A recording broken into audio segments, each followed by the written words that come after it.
Hello viewers, कैसे हैं आप। Welcome back to my channel. मैं आ गई हूँ आपके लिए बिग बॉस ओटीटी सीजन 3 की नई खबरों के साथ।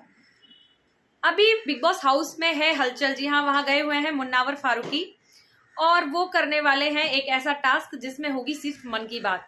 जी हाँ, हमें लग रहा था कि मुन्नावर फारूकी हैं वो एलिमिनेशन के लिए गए हैं, एलिमिनेशन अनाउंस करेंगे और किसी को हाथ पकड़कर बाहर ले आएंगे, लेकिन नहीं, एलिमिनेशन के लिए मुन्नावर फारूकी को नहीं सिलेक्ट किया गया है। उनके लिए कोई और है जो शाम को आ रहा है। वो भी दो सेलिब्रिटीज हैं जो कि आ रहे हैं, उनका नाम भी मैं आपको बताऊंगी और वो क्यों आ रहे हैं वो भी मैं आपको बताऊंगी, और मुन्नावर फारूकी ने क्या किया वो भी मैं बताऊंगी। प्लीज मेरे साथ वीडियो में लास्ट तक बने रहिए और मेरी वीडियो को लाइक करिए और प्लीज मेरे चैनल को सब्सक्राइब कर दीजिए। तो आइए चलते हैं, बात करते हैं कि क्या किया आज मुन्नावर फारूकी ने। तो मुन्नावर फारूकी सबसे पहले घर में गए और लगाया लवकेश कटारिया को गले, और फिर उसके बाद उन्होंने किया टास्क शुरू। सबको बोला सब अच्छा ही खेल रहे हैं, एक एक कंटेस्टेंट आता जाए, और सबसे पहले उन्होंने बुलाया अरमान मलिक को। अरमान मलिक की लगाई अच्छी सी क्लास। बोला आपकी हिपोक्रेटिक पर्सनैलिटी मुझे समझ नहीं आ रही है। बाहर वालों को ये दिख रहा है कि आप एक साइड तो कृतिका और अपनी पायल है, अपनी जो वाइफ्स हैं उनको आप छूट दे रहे हैं। ये वाला मुद्दा उठाया उन्होंने विशाल की बात को लेकर। जी हाँ, विशाल को जो थप्पड़ मारा था उस बात से मुनावर ने ये बात है जो उठाई है कि आपकी ऐसी हिपोक्रेटिक पर्सनैलिटी है जो समझ में आ रही है बाहर, कि आप एक साइड तो अपने एक गाने पर आपने जो गाना बनाया है उस पर आप कृतिका को ले रहे हैं, उस पर वो कृतिका डांस भी कर रही हैं, और जिम वाली वीडियोस हैं जो काफी वायरल भी हो रही हैं इंटरनेट पे, तो उसके बारे में भी चर्चा की कि जब वो टाइट कपड़े पहनकर इंटरनेट पे और जब जिम वाली वीडियोस डालती हैं और लोग अगर उनको अगर कोई कॉम्प्लीमेंट दे देता है तो फिर आपको उसको लेने की हिम्मत रखनी चाहिए। आपको फिर तब क्यों नहीं खराब लगता, तब आप क्यों रिएक्ट नहीं करते, तब आप क्यों इंटरनेट पे या सोशल लाइफ में वो रील्स या ब्लॉग बनाना बंद क्यों नहीं करते। इस तरह के सवाल उनसे पूछे गए तो अरमान मलिक ने बोला कि नहीं, मैं हिपोक्रेटिक नहीं हूँ और मैं काफी छूट देता हूँ, और सब ऐसी ही बातें उन्होंने की क्योंकि उनके पास जवाब तो कुछ था नहीं।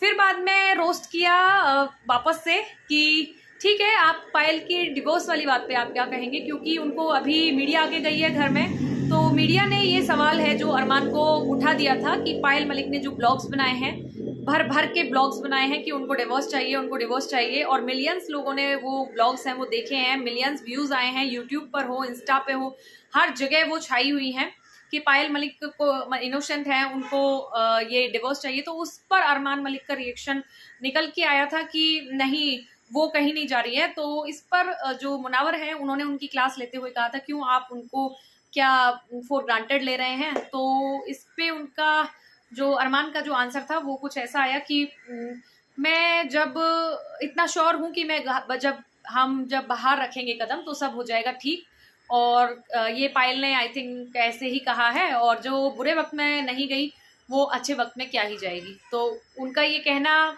कुछ समझ से थोड़ा परे था, बट मुनावर ने काफी अच्छी जो बातें थी वो उनसे के साथ की और काफी अच्छे समय बिताया। उसके बाद बारी आती है लवकेश कटारिया की। लवकेश कटारिया की भी बहुत बड़ी क्लास लेते नजर आए मुन्नावर। जी हाँ, मैं आपको बता दूं कि मुन्नावर ने उनसे पूछा कि साई केतन और जो लव कटारिया का जो झगड़ा हुआ था उसके लिए उन्होंने बात उठाई कि जब साई केतन गुस्से में आ गए थे और आपको मारने के लिए महातापाई करने के लिए लगे थे तो उसके बाद कटारिया दिखाई क्यों नहीं दिए, कटारिया कहाँ चले गए थे, मतलब वेयर इज द कटारिया। हम लोग एक्सपेक्ट कर रहे थे कि जो कटारिया बाहर बातें करता है बड़ी बड़ी कि भाई हमारा ये है, हमारा वो सीन है, हम ये कर देंगे वो कर देंगे, घर में कभी तुम ऐसा करते हुए नहीं दिखे। इस पर कटारिया ने थोड़ी सी मुस्कुराहट दी, तो इस पर मुन्नावर ने खुद को संभालते हुए कहा कि नहीं, मतलब मेरा मतलब ये नहीं है कि तुम वायलेंस करो घर में, लेकिन तुम देखते तो सही, 4 लोग उसको पकड़ते, 4 लोग तुमको पकड़ते, तो थोड़ा थोड़ा माहौल ऐसा होता कि हाँ तुमने एक विरोध तो किया कि मैंने ऐसा नहीं कहा था, क्योंकि गाली पहले साई केतन ने दी थी उसके बाद तुमने दी थी, तो तुमने उससे माफी नहीं मांगनी चाहिए थी। गाली के बदले गाली होती है, माफी नहीं होती है।